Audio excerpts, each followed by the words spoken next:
सभी उपस्थित सज्जनों और देवियों को मेरा हार्दिक नमस्कार। और यहाँ के निदेशक डॉक्टर हिमांशु पाठक जी, इनके प्रति मेरा बहुत बहुत आभार। अभी टावरे सर बता रहे थे कि कैसे आज सुबह उन्होंने एक थीम रखी कि केवल शारीरिक व्यायाम से सब कुछ नहीं होता है, मानसिक संतुलन भी बहुत महत्वपूर्ण है। तो ये जब निदेशक के मुख से आएगा तब उसको स्वीकार किया जाएगा। अगर कोई दूसरा व्यक्ति आके ये बोले तो शायद लोगों को संदेह हो, but when a director speaks, when it gives that concept highest importance, तो इसी एक वाक्य से मुझे समझ में आ रहा है कि यहाँ पे जो निदेशन हो रहा है वो डायरेक्टर साहब बहुत अच्छे से कर रहे हैं। तो बहुत बहुत धन्यवाद। आज सुबह आपने ये बहुत अच्छी कंसेप्ट सब लोगों के सामने रखी। और बाकी आप सब जो यहाँ उपस्थित हैं, आप सब के प्रति भी बहुत बहुत आभार। मैं कुछ बोलने से पहले मेरी प्रार्थना अर्पण करता हूँ और फिर बोलूँगा। ओम अज्ञानतिमिरान्धस्य ज्ञानाञ्जनशलाकया चक्षुरुन्मिलितं येन तस्मै श्रीगुरवे नमः। नमो विष्णुपादाय कृष्णपृष्ठाय भूतले श्रीमते भक्तिवेदांत स्वामिनिति नामिने। नमस्ते सारस्वते देवे गौरवाणी प्रचारिणे निर्विशेष शून्यवादी पाश्चात्य देशतारिणे। जय श्री कृष्ण चैतन्य प्रभु नित्यानंद श्री अद्वैत गदाधर श्रीवासदि गौर भक्त वृंद। हरे कृष्णा कृष्ण कृष्ण हरे हरे, हरे राम राम राम हरे हरे। बहुत बहुत धन्यवाद। तो जैसे कि महोदया कह रही थी, आज ये 8वां इंटरनेशनल योगा डे मनाया जा रहा है और हमारे माननीय पंत प्रधान जी इन्होंने 21 जून को एक अलग दर्जे का देखे गया उनको। तो जो इसके पहले मैं सुना था 21 June is called summer solstice, longest day, but other than this now it has brought new light to our life. हमारे जीवन में एक नया उजाला लाया है इंटरनेशनल योगा डे से। तो मैं देख रहा था कि कितने लोग आज पूरे विश्व भर में प्रैक्टिस करते हैं। तो कहते हैं 300 million people are following yoga. So कोई लोग केवल प्राणायाम कर रहे हैं, कोई लोग केवल आसन कर रहे हैं, कोई लोग कुछ और दृष्टि से कर रहे हैं। अगर आप गूगल पे सर्च करेंगे तो there is something called as doga. दो शब्दों को जोड़ा है, डॉग योगा। पाश्चात्य देशों में ऐसे नई नई चीजें चलती रहती है।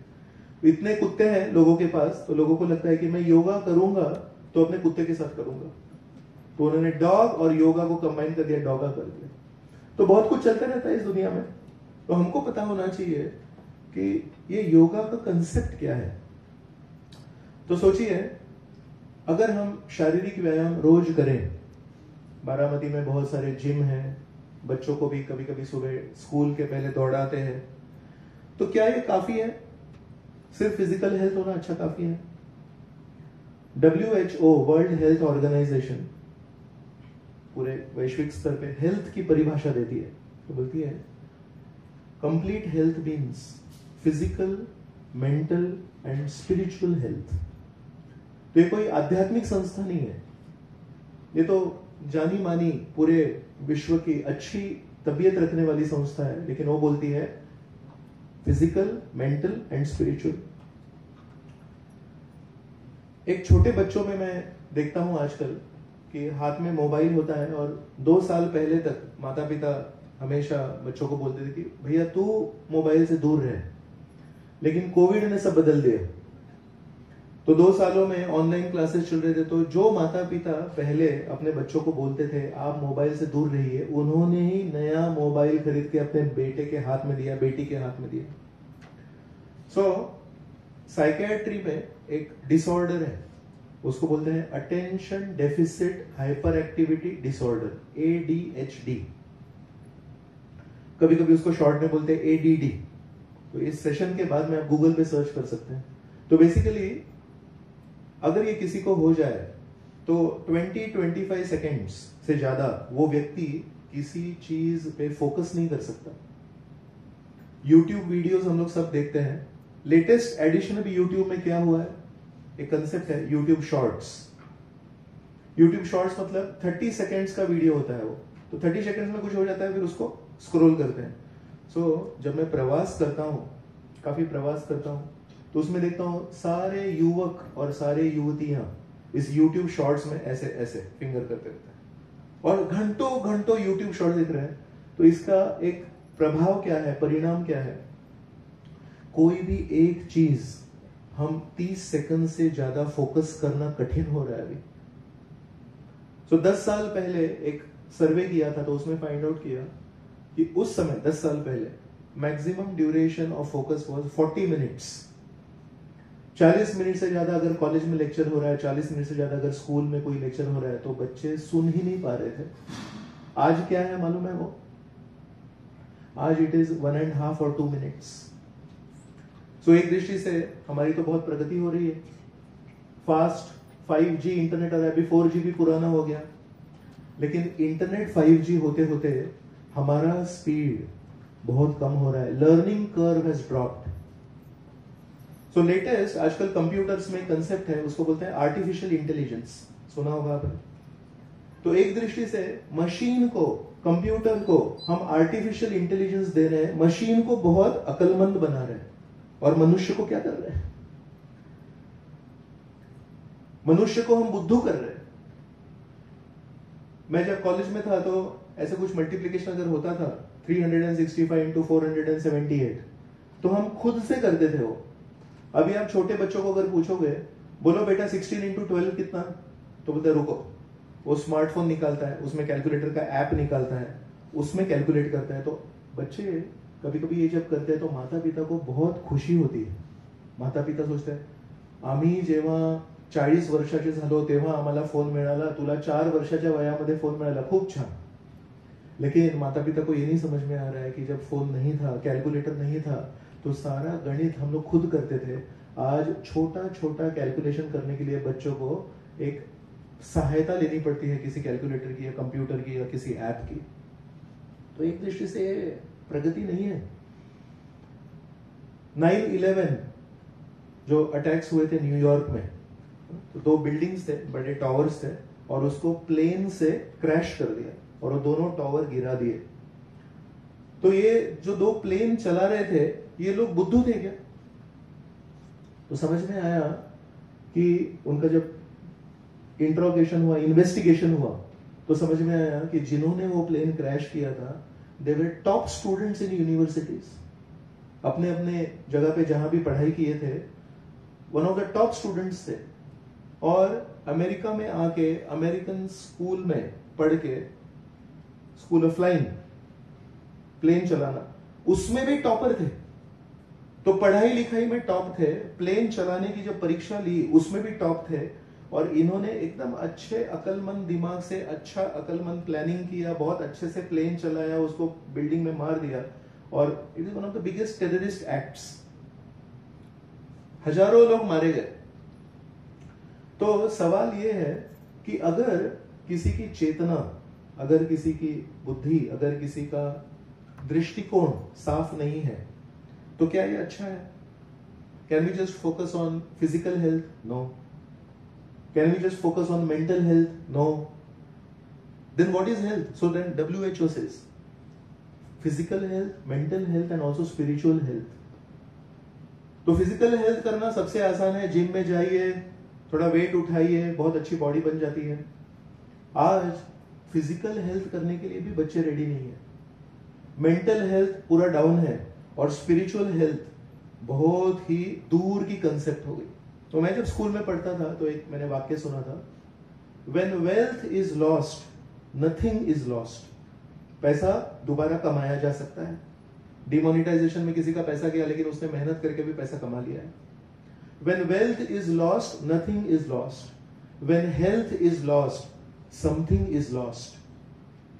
हेल्थ अगर खराब हो गई तो उसको कमाने में काफी समय लग जाता है, तो something is lost. When character is lost, everything is lost. तो आप देखेंगे आज की दुनिया में जो हमको धोखा है वो अनपढ़ गवारों से नहीं है। अरे वो पर्वत पे रहते हैं ना, जो कभी स्कूल में नहीं जाते हैं, कभी किसी से उनको कुछ मालूम नहीं, साइंस नहीं मालूम, मैथ्स नहीं मालूम, फिजिक्स नहीं मालूम, केमिस्ट्री नहीं मालूम, उनसे धोखा नहीं है। आज हमको धोखा है बड़े बड़े पीएचडी स्कॉलर्स से, जिनको ज्ञान बहुत है लेकिन उनकी दृष्टि साफ नहीं है। जो सबसे बड़ा बॉम्ब एक्सप्लोजन हो रहा है, they are not created by uneducated tribals. All the biggest terrorist activities are done by highly educated people, but they are misguided. उनको ठीक से बताया नहीं है। तो इसलिए हम अगर सोचेंगे कि let us focus only on physical health, या फिर कोई दूसरा इंस्टीट्यूट होगा वो बोलेगा let us focus only on mental health, कोई लोग बोलते हैं let us focus only on spiritual health, ऐसे चलता नहीं, everything is connected। एक साउथ अफ्रीका में एक पार्क था, नेशनल पार्क से, वहां पे आज भी किसी को कुछ सफारी करनी है, शेर को देखना है, चीते को देखना है, तो साउथ अफ्रीका में बहुत है, तो वहां की एक स्टोरी है। उन्होंने देखा कि उस सफारी में हरिण की संख्या बहुत कम हो रही है, तो उन्होंने सोचा एक काम करेंगे, अभी सारे जो हरिण हैं उनको एक जगह पे लेके आएंगे और उनको बहुत अच्छे से सेफ्टी देंगे और उनकी फिर नंबर बढ़ेगा। और ऐसा हुआ।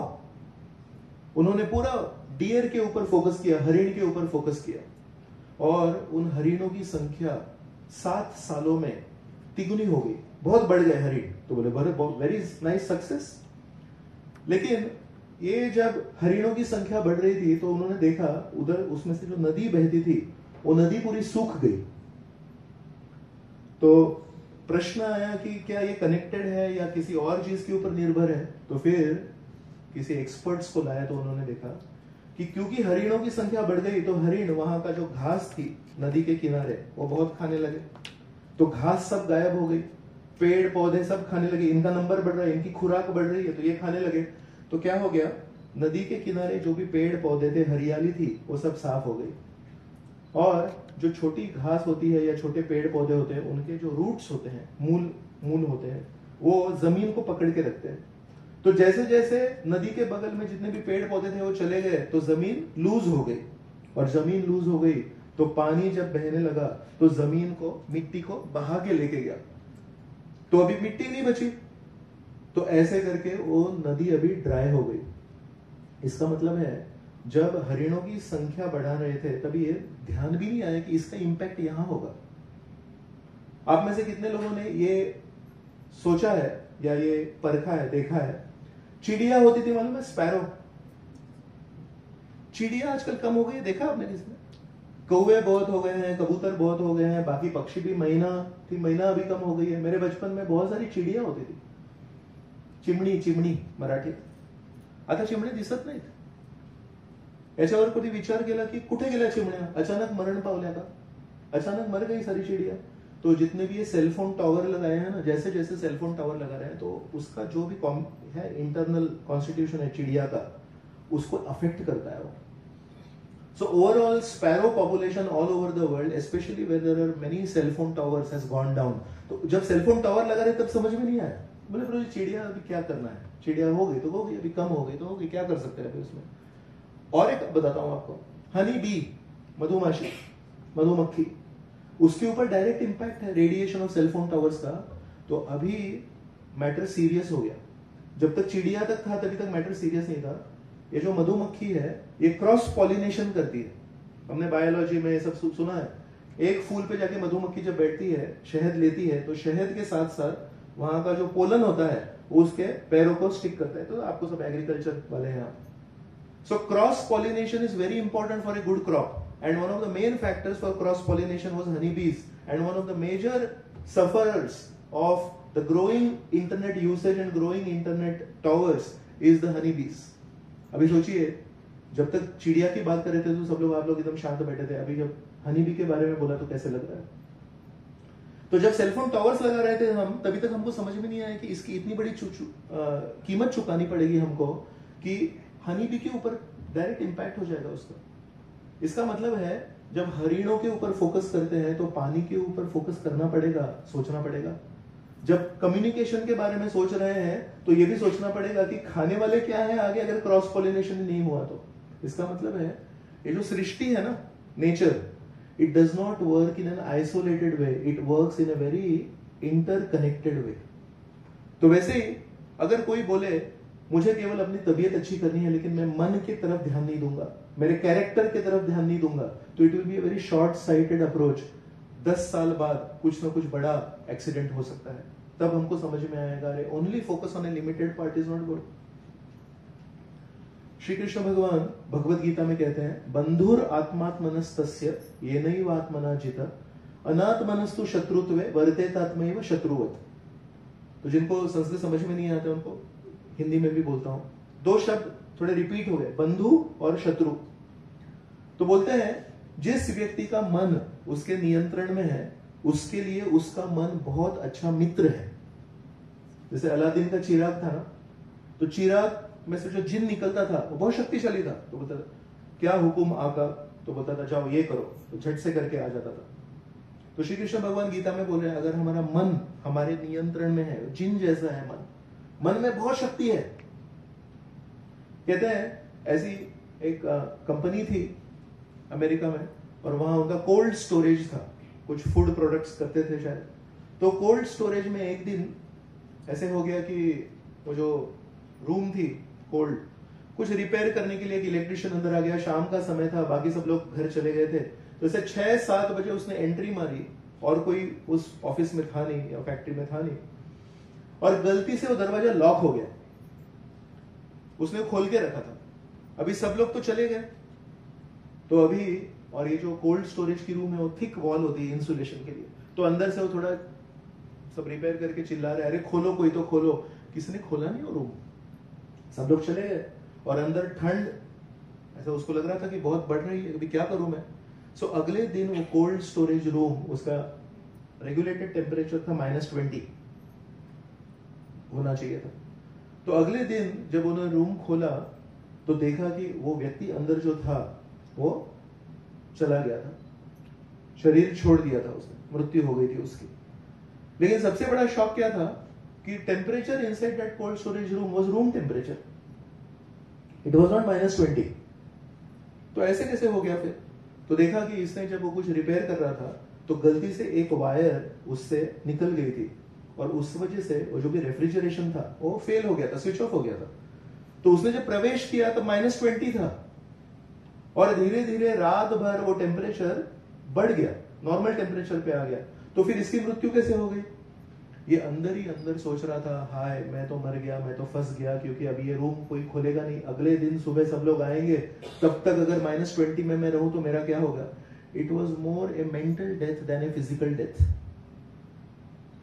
मन ही मन में सोच रहा है वो। तो वैसे कहते हैं कि जो नियंत्रित मन है वो हमारा सबसे अच्छा मित्र है, जिन की तरह। और अगर वही मन हमारा नियंत्रण में नहीं है, अगर हम उसके नियंत्रण में है, तो हमारा सबसे बड़ा शत्रु है। सोचिए, हमारे पास एक शक्ति है जिससे हम उसको अपनी सेवा में लगा सकते हैं, और अगर हम उसको नियंत्रण नहीं करें तो हम बह जा सकते हैं। Uncontrolled mind is our greatest enemy. ऐसा कहते हैं, व्हाट इज वरी, चिंता क्या है? तो संस्कृत में एक सुभाषित है जिसमें बोलते हैं, चिंता और चिता, इसमें केवल एक बिंदु का फर्क है। तो जो बहुत चिंता करता है, बहुत चिंता ही करता रहता है दिन भर, उसकी चिता रोज जलती है। लोग बोलते हैं, हम जब बिस्तर पे सोते हैं रात को, नींद नहीं आती, नींद अच्छी आने के लिए कुछ मेडिटेशन आप बताएंगे क्या? सोचिए, नींद सबसे सिंपल चीज थी। बच्चों को कभी कुछ हो जाए, छोटे बच्चे होते हैं, सो जाते हो, और हम बड़े होने के बाद में गोलियां खा रहे हैं, मेडिटेशन कर रहे हैं। क्यों?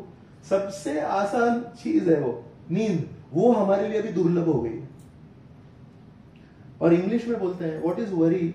Worry is interest that we pay on loans that we have not taken. जो लोन लिया नहीं है उसके ऊपर इंटरेस्ट भरे, मतलब कल क्या होगा, कल जब मीटिंग में जाएंगे तो वो क्या बोलेंगे, कल एक प्रोग्राम है, वो प्रोग्राम में मैं क्या बोलूंगा, अरे ये देखो मेरे हाथ के ऊपर ना एक ऐसे कुछ फोड़ी आ गई है, और मैंने सुना था कि ऐसे शरीर पे जब फोड़ी आती है तो शायद वो ट्यूमर का एक इंडिकेशन है, शायद मुझे कैंसर हो गया। अरे स्टेज 1 है कि स्टेज 2 है? अभी इसका एनालिसिस बारामती में होता है क्या कि पूना में होता है?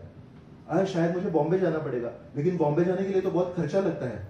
अब बॉम्बे में जाऊंगा तो रहूंगा कहाँ? वो मेरा एक चचेरा भाई रहता है, लेकिन चचेरा भाई से मेरा बनता नहीं है, तो होटल में रहना पड़ेगा, होटल में ज्यादा पैसा जाएगा, ये होगा वो होगा, और वो क्या हो गया? छोटी पूसी है वो। इतना सोच सोच के पागल हो रहे हैं लोग, क्या हो रहा है? और ये इंफॉर्मेशन ओवरफ्लो चल रहा है ना यूट्यूब पे।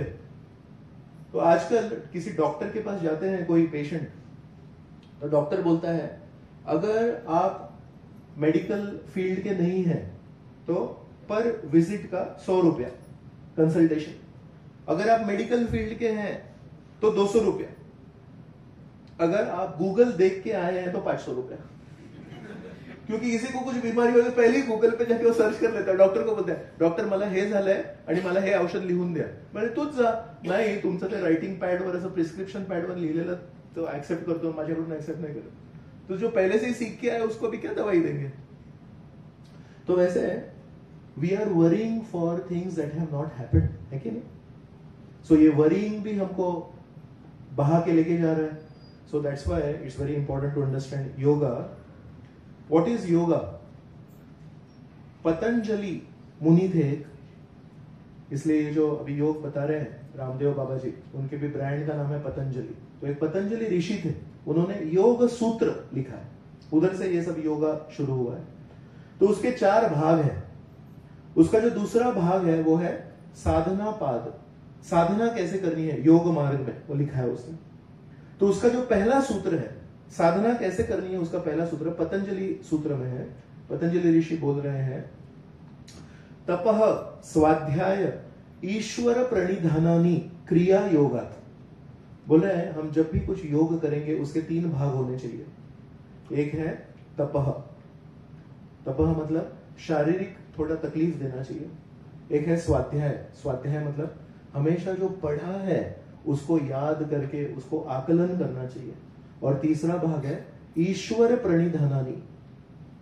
तो कभी हम जब ऐसे जगह पे भगवान के बारे में कुछ बोलते हैं या ईश्वर के बारे में बोलते हैं don't talk about religion, religion के बारे में मत बोलिए। We are scientific people, science में रिलीजन मत लाइए। एक उदाहरण देता हूं आपको।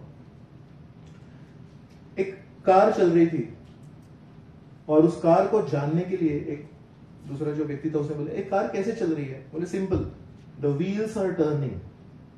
How are the wheels turning? बोले because the axle is turning. How is the axle turning? Because it is connected to the gear box. How is the gear box moving? Because it is connected to the ignition key. So what happened? The ignition key was vertical and somehow it became horizontal. तो किसी ने ignition चलाया। Who turned the key from horizontal, from vertical to horizontal? Don't bring religion in science. क्योंकि जब तक वो की किसने दबाई वो सवाल है, तभी तक मशीनरी था सब। और जैसे किसी ने पूछा कि वो चाबी किसने घुमाई तो बोले don't bring religion into science. एक बिलियर्ड्स टेबल है जिसमें बहुत सारे बॉल्स हैं, तो यहां से ऐसे स्टिक आती है वो, तो स्टिक से मारा एक बॉल को, वो बॉल से दूसरा बॉल लगा, वो बॉल से दूसरा बॉल लगा, वो बॉल से दूसरा बॉल लगा, और चला गया बॉल। कैरम खेलते हैं तो कैरम में कभी कभी ऐसे, तो किसी ने पूछा कि वो जो अंदर गई वो कैसे गई, तो बोले वो नीली वाली ली थी उसने उसको टच किया। अच्छा, तो नीली वाली ने कैसे टच किया? वो लाल वाली ने उसको नीली वाली को टच किया। लाल वाली कैसे? स्ट्राइकर लगा। स्ट्राइकर कैसे गया? Don't bring religion into science. जैसे ही हम ये पूछते हैं कोई कि ये किसने शुरू किया, जो भी हो रहा है, ये जो मशीनरी चल रही है वो किसने स्विच ऑन किया? ये सब जो चल रहा है, यहाँ पे लाइट चल रहा है, प्रोजेक्टर चल रहा है, रिकॉर्डिंग हो रहा है, यहाँ माइक्रोफोन चल रहा है, किसने शुरू किया है? कोई तो आगे बटन शुरू किया, वहां पे कोई तो रिकॉर्डिंग कर रहा है, हमको दिख नहीं रहा है कौन रिकॉर्डिंग कर रहा है, हमने देखा नहीं किसी ने आके ये माइक्रोफोन शुरू किया, but there has to be somebody. तो इसलिए पतंजलि ऋषि पतंजलि सूत्र में हमको बोल रहे हैं तपस्या करनी चाहिए और अपने जीवन में उसकी स्वाध्याय करना चाहिए। लेकिन ये सब का अंत क्या है? ये सब का अंत है all this should be done for finding out the source of everything. तो जब तक ये हम ऐसे अलग रखेंगे तो हम योगा के ऑनेस्ट प्रैक्टिशनर नहीं है, हम योगा को ठीक तरह से समझ नहीं पा रहे हैं। उसी योग सूत्र में और एक जगह पे बता रहे हैं योग की परिभाषा क्या है। तो बोलते हैं योग चित्त वृत्ति निरोध। हमारे जो चेतना है, हमारा जो चित्त है, उसकी एक वृत्ति रहती है।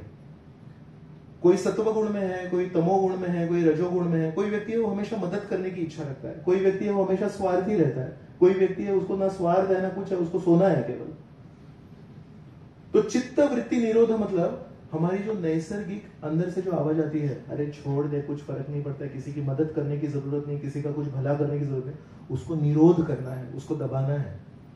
मतलब हमारी चेतना को शुद्धिकरण करना है। तो जितना भी ये प्राणायाम है ना, हमारा श्वास और हमारा मन, इसका बहुत गहरा संबंध है। जब हमको कोई इंसल्ट करता है, बहुत तकलीफ देता है, कुछ रूखे शब्द बोलता है, तो कैसे होता है, ऐसे कैसे बोल सकता है, वो दुख होता है ना। तो मन को जब ठेस पहुंचती है तो श्वास हमारा चेंज हो जाता है। देखिए कैसा है, जब हम बहुत खुश हो जाते हैं, काय छान वाटता है। तो मन और श्वास का बहुत कनेक्शन है। इसीलिए प्राणायाम जो हमको योग में बताते हैं, वो क्यों बताते हैं, केवल ये जो श्वास है ना हमारा, लंबा करना, दीर्घ करना और छोटा करना, ये उसका उद्देश्य नहीं है। ये है कि जैसे मन को कुछ ठेस पहुंचती है तो श्वास पे उसका इफेक्ट आता है, वैसे ही कनेक्शन होने के कारण अगर श्वास को कंट्रोल करेंगे तो मन को कंट्रोल कर सकते हैं। तो प्राणायाम के पीछे क्या है, एक मिनट,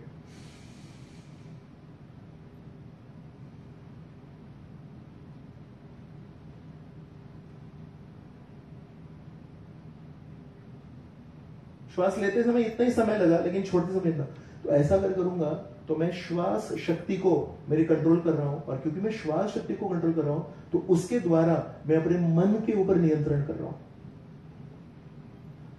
टेनिस का आपने गेम देखा होगा, टेनिस जब खेलते हैं तो सामने वाला आदमी जब सर्विस करता है, सामने उसका अपोजिट आदमी रहता है, वो कैसे खड़ा रहता है, वो मेरे तरह से सीधा खड़ा रहता है। कैसे खड़ा रहता है वो, ऐसे खड़ा रहता है, ऐसे, है कि नहीं। तो ये जो पोज है ये इंपॉर्टेंट है क्या, आपको पूछ रहा हूं। अगर टेनिस सामने सर्विस हो रही है और ये ऐसे खड़ा है, चलेगा? क्यों नहीं चलेगा? क्योंकि he is not ready to accept it service, है कि? तो ये पोज लेना इंपॉर्टेंट है क्या, है, but is that the final goal? सिर्फ मैंने पोज अच्छा किया, एकदम पक्का पोज किया, लेकिन उसके सर्विस को मैं हैंडल नहीं कर पाया तो चलेगा नहीं। It means this physical pose is a preparation for handling that service.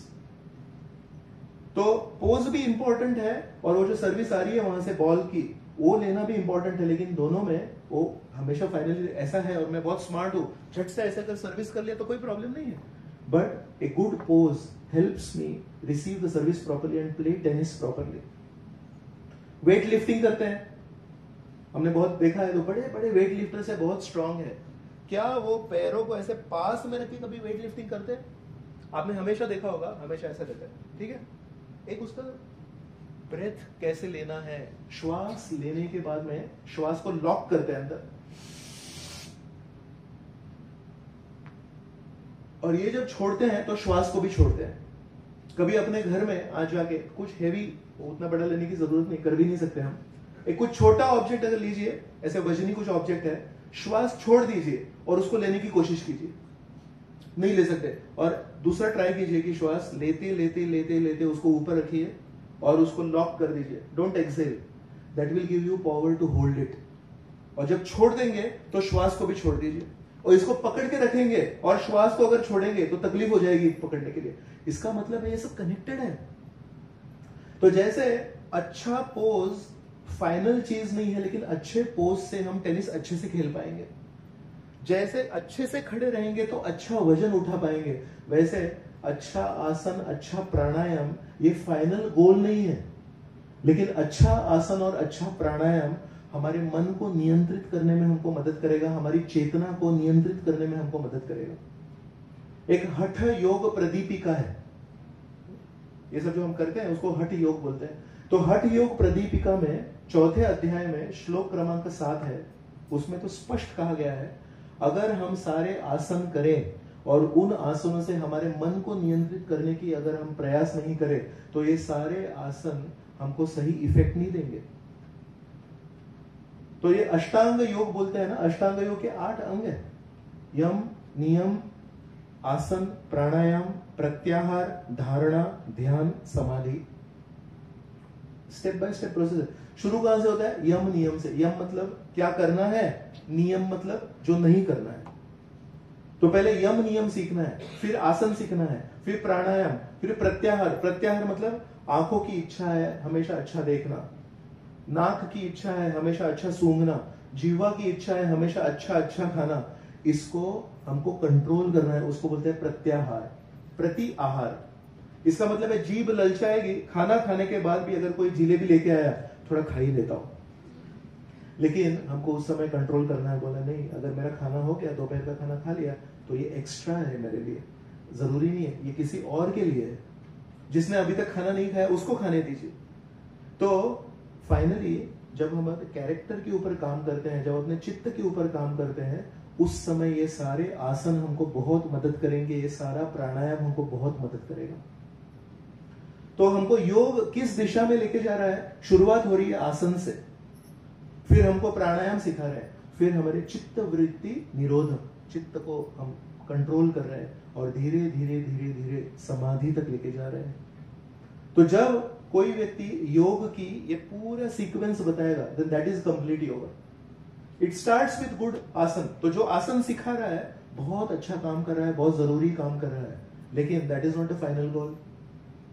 जो प्राणायाम सिखा रहा है वो बहुत अच्छा काम कर रहा है, उससे मन नियंत्रित रहता है। अभी एक पता है, जो LTTE था, मालूम है? अभी तो खत्म हो गया। सबसे बड़ा टेररिस्ट ऑर्गेनाइजेशन था एक जमाने में, माननीय राजीव गांधी जी को भी उन्होंने ही तकलीफ दी। तो उसका जो हेड था वो था प्रभाकरण नाम का हेड था उसका। LTTE में अगर उस समय किसी को भर्ती होना था, ज्वाइन होना था, तो मालूम है क्या रूल्स थे? मांसाहार बंद, शराब बंद, एंड सेलिबसी, मतलब विवाहित व्यक्ति को भी सेलिबसी कंपलसरी था। सोचेंगे ये तो बहुत बड़े बड़े रूल्स है, मांसाहार नहीं करना है, शराब नहीं पीना है, सेलिबसी रखना है, no connection between husband and wife. और फाइनल गोल क्या था उसका? पूरे साउथ इंडिया में कई बार उन्होंने बहुत सारे एक्सप्लोजन किए, बहुत गलत काम किया। तो बोले अरे अगर कोई सेलिबसी प्रैक्टिस कर रहा है, इसका मतलब उसका मन भी नियंत्रित है। शराब नहीं पी रहा है मतलब मन नियंत्रित है। तो शरीर बहुत अच्छा है, हेल्दी है, मन नियंत्रित है। तो अभी प्रॉब्लम क्या हो गया? इतना अच्छा आदमी है, लेकिन क्या कर रहा है? वो टेररिस्ट एक्टिविटीज कर रहा है। इसका मतलब कैरेक्टर में प्रॉब्लम है। तो sometimes when people focus only on physical health, not good, only on mental health, not good, only limited करने से नहीं होगा, तीनों अच्छी होनी चाहिए। तो एक अच्छा व्यक्ति कौन है? जिसका फिजिकल हेल्थ बहुत अच्छा है, जिसका मन उसके कंट्रोल में है, और जिसका कैरेक्टर भी बहुत अच्छा है। This is called a gentleman. तो योग हमको क्या सिखा रहा है? योग हमको सिखा रहा है शारीरिक स्वास्थ्य की तरफ दुर्लक्ष्य मत कीजिए, मानसिक स्वास्थ्य की तरफ दुर्लक्ष्य मत कीजिए, लेकिन ये सब होने के बाद में अपने कॅरेक्टर, मराठीमध्ये म्हणतात त्याला चारित्र्य, चारित्र्य पण खूप महत्वाचं आहे। जर खूब चांगली बंदूक असेल, बहुत अच्छी गन है, लेकिन अगर चोर के हाथ में है तो उसका दुरुपयोग होगा, और वही बहुत अच्छी गन अगर पुलिस के हाथ में है तो उसका सदुपयोग होगा। उससे डर के उस शहर में सारी चोरी बंद हो जाएगी। तो हमको सारे शास्त्र इस दिशा से लेके जा रहे हैं। भगवत गीता में भी श्री कृष्ण बोल रहे हैं अर्जुन को, क्या अर्जुन को उन्होंने बताया कि आप सब अपना व्यवसाय छोड़ दीजिए, आप क्षत्रिय हैं, इस युद्ध से भाग जाइए। पहले अध्याय में बल्कि अर्जुन कह रहे थे कि मुझे युद्ध नहीं करना है, लेकिन श्री कृष्ण बता रहे हैं आपको युद्ध करना है, आप एक बहुत अच्छे योगी बनिए। संस्कृत में हर शब्द का एक धातु होता है, रूट होता है। जैसे संस्कृत में एक धातु है शस धातु। शस धातु मतलब टू डिसिप्लिन इंग्लिश में। तो शस धातु से दो शब्द आते हैं, शस्त्र और शास्त्र। इसका मतलब है किताबें पढ़ने से नियमों को पालन कीजिए। यहां भी कुछ कैंपस के कुछ रूल्स एंड रेगुलेशंस होंगे, ये नहीं करना है, ऐसे करना है, जो भी करना है। कुछ लंच अवर होगा, उसी में लंच लेना है, ऐसे नहीं कि कब मूड आया तभी ले लिया। तो जो शास्त्र से नहीं सीखता है, जो पढ़ के नहीं सीखता है, फिर उसको डिसिप्लिन करना पड़ता है, फिर शस्त्र काम में आते हैं। तो सारे मनुष्य समाज को क्या करते हैं, स्कूल में भेजते हैं, सिविक्स सिखाते हैं, हिस्ट्री सिखाते हैं, तो शास्त्र सिखाते हैं, किताबों से उसको कल्टीवेट कर रहे हैं। मिट्टी है ना, मिट्टी को शेप देते हैं ना, वैसे छोटा बच्चा क्या रहता है, मिट्टी है, गीली मिट्टी है, उसको शेप देते हैं। लेकिन जो शास्त्र से नहीं समझता है उसको शस्त्र से समझना पड़ता है फिर। तो वैसे संस्कृत में एक धातु है, उसका है युज धातु। इस युज धातु से शब्द बनता है योग। तो युज धातु का क्या अर्थ है, जैसे शस धातु का है टू डिसिप्लिन, युज धातु का मतलब है टू जॉइन, टू कनेक्ट। तो योग शब्द हमको क्या बता रहा है, कनेक्ट करना है, ज्वाइन करना है। आप बोलेंगे अरे अभी किससे ज्वाइन करना है हमको, हम तो अकेले आसन कर रहे थे, हम तो अकेले प्राणायाम करते हैं अपने घर में, तो किससे ज्वाइन करना है। हमारे अंदर जो हमारी शुद्ध हमारे विचार है, ऐसा कहते हैं योग की दृष्टि से हम सब मूलतः सत चित आनंद है। We are originally pure.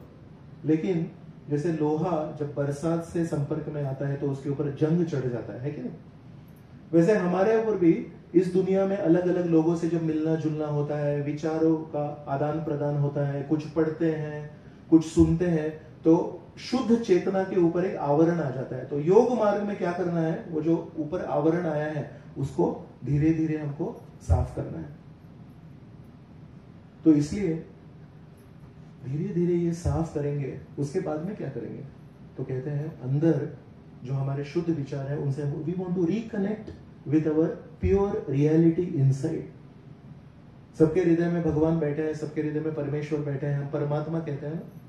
तो भगवत गीता में श्री कृष्ण बोलते हैं सर्वस्य चाहम हृदय सन्निविष्टो, सबके हृदय में मैं बैठा हूं। लेकिन आज हमारा भगवान से ईश्वर प्रणिधानानी, उससे हमारा रिश्ता जुड़ नहीं रहा है। तो ये जो आसन है, प्राणायाम है, मन का शुद्धिकरण है, सुविचार है। बचपन में हम, मेरे पिताजी बोलते थे चांगलं वागायला शिक, चांगलं बोलायला शिक,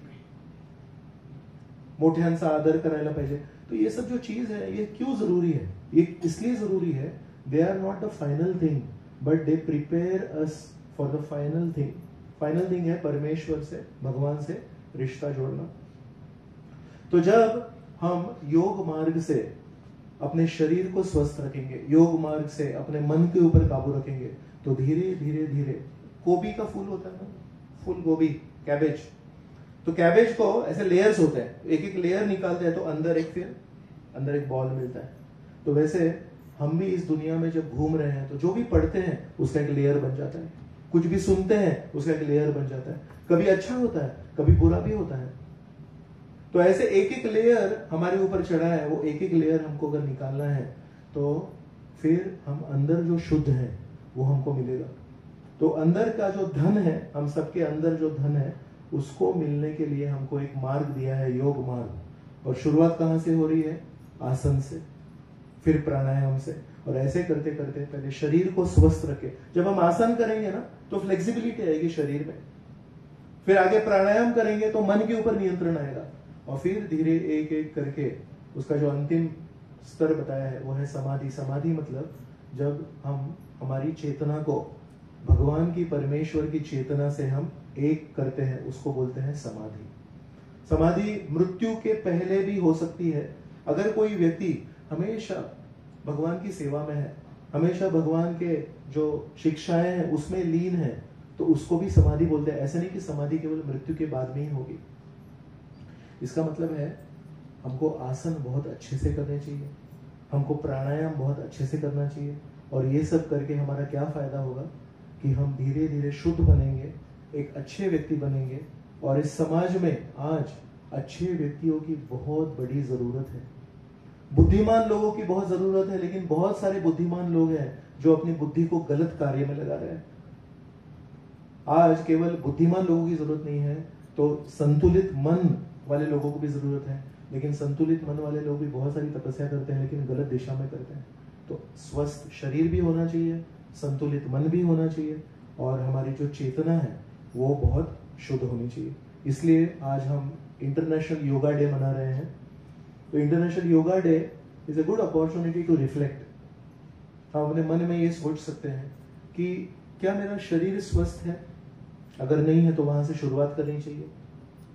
शरीर अगर आपका स्वस्थ है तो आप सोच सकते हैं क्या मेरा मन संतुलित है, क्या मेरा मन यहाँ वहां भटकता है। ऐसा कहते हैं टिपिकल इंडियन टीनेजर अपने फोन अनलॉक मोड में रहता है ना, ये तो इसको लॉक मोड में रहता है तो अनलॉक करते हैं, तो बोलते हैं टिपिकल है 1 मिनट में 13 टाइम्स अनलॉक करते हैं यंगस्टर्स। मतलब वैसे बैठे हैं, अनलॉक किया, कुछ आया व्हाट्सएप नहीं आया, ठीक है लॉक कर दिया, 3-4 सेकंड बाद unlock, 13 times in a minute. Can you believe restlessness कितना है। और ये लड़का कल जाके जब एक साइंटिस्ट बनेगा, ये लड़का जब कल जाके कुछ बड़ा पोस्ट पे जाएगा, क्या वो कुछ काम कर पाएगा। और कौन से बड़े मैसेज आ रहे हैं उसके व्हाट्सएप में, देश में कुछ इंपॉर्टेंट डिसीजन लेना है, कोई उसका फ्रेंड कोई रेस्टोरेंट में गया है तो वहां का लोकेशन डालता है, I am eating at this restaurant. कोई नया उसने जीन्स ले लिया तो नई जीन्स के साथ एक फोटो डाल देता है। ये सब देखने के लिए कितना उतावलापन है। Every minute 13 times is unlocking his phone. तो इसलिए बहुत महत्वपूर्ण है कि हम अच्छे आसन करें, बहुत महत्वपूर्ण है कि हम हमारे मन को भी नियंत्रित करें, प्राणायाम करें, और बहुत महत्वपूर्ण है कि ये सब करके हम इन सारे टूल्स को, एक गुड बॉडी, हेल्दी माइंड, इसको हम अच्छी दिशा में, सही दिशा में, सब लोगों के कल्याण के लिए, परमेश्वर की, भगवान की सेवा के लिए उपयोग करें। So then it will be complete definition of yoga and complete use of yoga. So this is about yoga from me. Thank you for giving me an opportunity. बहुत बहुत धन्यवाद। मैं मेरे जीवन में मैं कुछ मेडिटेशन करता हूँ, तो सर ने बताया था कि आप थोड़ा मेडिटेशन का कुछ प्रैक्टिकल बताएंगे क्या। So there are 2 types of meditation. One is active meditation and one is passive meditation. So passive meditation मतलब जहां आप कुछ कर नहीं रहे हैं और अंदर ही अंदर फोकस करने की कोशिश कर रहे हैं, और एक होता है एक्टिव मेडिटेशन, उसमें आप कुछ करते हैं। सो जहां तक मैंने देखा है, my personal experience I am sharing, this may not be your experience. Passive meditation में कई बार एक अलर्टनेस लगता है। आज की दुनिया में जब लोग बहुत थके थके रहते हैं, तो ऐसे अगर किसी को बोलेंगे चलो अभी आंखें बंद कर लीजिए सब लोग, और 5 मिनट के लिए अपने हार्ट बीट्स के ऊपर ध्यान कीजिए, तो मैं ऐसा कहता हूं 5 मिनट बाद शायद ही कोई लोग जगे होंगे। बहुत सारे लोग, अच्छा है एयर कंडीशन ऑडिटोरियम है, शांति है, सीट्स कंफर्टेबल है, तो नींद आ जाती है। तो इसलिए कहते हैं अगर थके थके लोग हैं तो पैसिव मेडिटेशन नहीं करना चाहिए, उसके लिए बहुत फ्रेशनेस चाहिए, बहुत एनर्जी चाहिए बॉडी में, तब आप पैसिव कर सकते हैं। तो फिर हम लोग जो थके लोग हैं, आपने हंस के मैंने जो बोला उसको एग्री कर लिया, तो हमको एक्टिव मेडिटेशन करना चाहिए। तो एक्टिव मेडिटेशन में भी 2 टाइप्स है, एक है साइलेंट मेडिटेशन और एक है नॉन साइलेंट मेडिटेशन। एक्टिव में साइलेंट मेडिटेशन क्या है, एक आप ज्योत जलाइए, कैंडल, और उस कैंडल का जो फ्लेम है उसके ऊपर आप फोकस कीजिए, उसको संस्कृत में कहते हैं त्राटक। तो यह है अग्नि त्राटक। अग्नि त्राटक मतलब एक फ्लेम के ऊपर देखिए, and don't wink your eyes. तो उसे कुछ देर बाद आंखों में से पानी आता है, पानी आएगा तो रुक जाइए। धीरे धीरे आप जब करेंगे तो आपका जो आंखों की स्ट्रेंथ है वो बढ़ती जाएगी, और पानी आना धीरे धीरे लंबा होते जाएगा। तो शुरुआत में शायद 20 सेकंड में पानी आ जाएगा, फिर बाद में 1 मिनट में आएगा, फिर 2 मिनट में आएगा। लेकिन क्या होता है उससे कि आपका मन भटक रहा है यहाँ वहां, लेकिन आप बोले नहीं, फ्लेम को देखो, फ्लेम को देखो, फ्लेम को देखो। फ्लेम शुड बी स्टेबल, हवा चल रही है, फ्लेम हिल रही है, ऐसे नहीं चलेगा।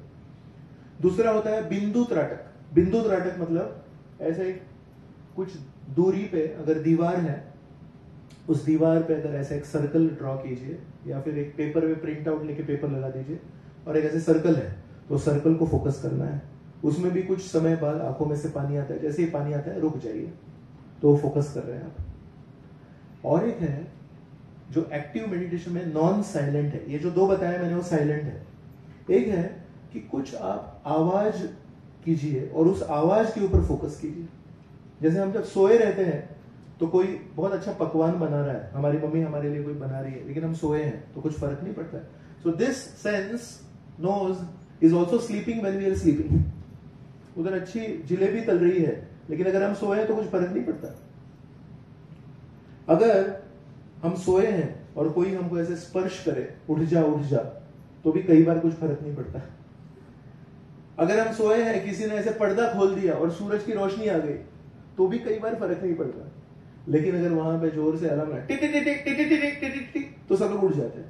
तो ऐसे कहते हैं, eyes, nose and the sense of touch are more और less sleeping when we are sleeping, but this sense, the ears are open when we are sleeping. है ना, हम लोग अलार्म लगाते हैं ना सुबह उठने के लिए, और समझो ऐसे प्रवास कर रहे हैं, कहीं जा रहे हैं, और हमारा फेवरेट गाना अगर कोई लगा दिया तो इमीडिएटली आंखें खुल जाती है, कहाँ से आवाज आ रही। तो वैसे ही कहते हैं, हम कुछ ऐसे अगर साउंड करेंगे और उसके ऊपर फोकस करेंगे तो बहुत अच्छा रहता है। तो कौन से साउंड है इसके लिए? तो एक बहुत अच्छा बताया है, ओ,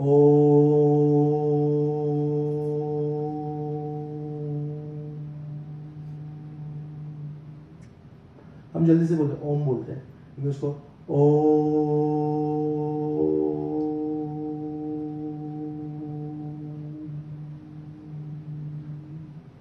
अगर आप सब लोग मिलके करेंगे ना तो इसका रिवर्बरेशन हो जाता है।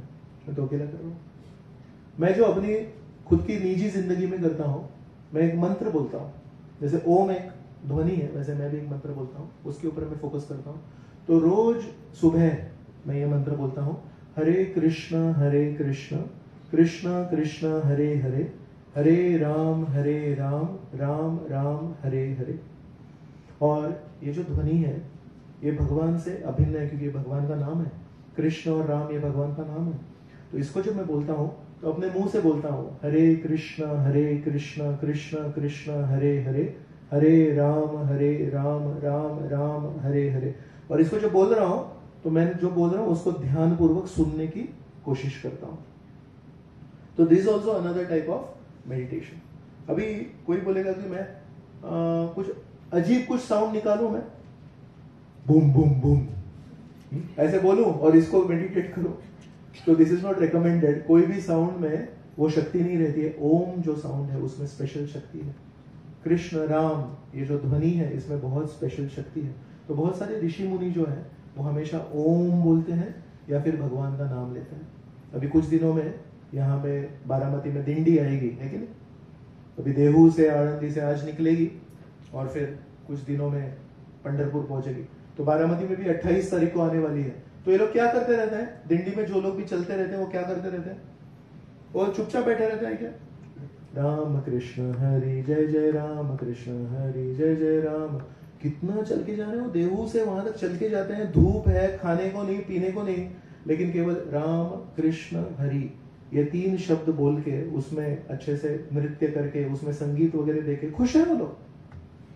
तो ये राम कृष्ण हरि ये जो शब्द है इसमें कितनी शक्ति है कि उनको खाने को नहीं मिल रहा है ठीक से समय पे, उनको पानी नहीं मिल रहा है ठीक से, धूप में चल रहे हैं, लेकिन हर साल बिना चूके अपने आप, कोई एडवर्टाइजमेंट नहीं, कहीं कोई इनविटेशन लेटर नहीं है कि अरे आ जाओ पंढरपुर में।